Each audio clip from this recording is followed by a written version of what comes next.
Zonat zbrastirën operacionale mes ushtrisë dhe policisë.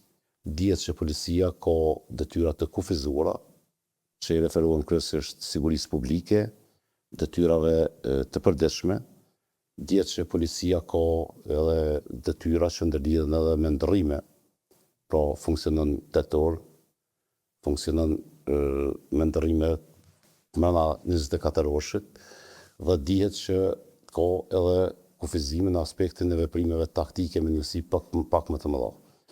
Por në anën tjetër, ushtria ka një mision më të ndryshëm, pra ushtria përgatitet për të qenë aftë për të mbrojtur territorin e vendit, kundër një invazioni të mundshëm me ushtri.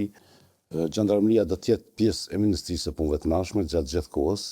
Normalisht që Forca e Sigurisë Kosovës sot trajnon dhe përgatit policët e Kosovës për detyra që nuk janë tipike policore, por që janë të nevojshme të trajnohen nga ushtria e Kosovës, por ne trajnojmë policinë e Kosovës, shumë grupe i kemi trajnuar në detyra që janë më shumë tipike ushtarake, por që janë të ndërlidhura edhe me punët policore.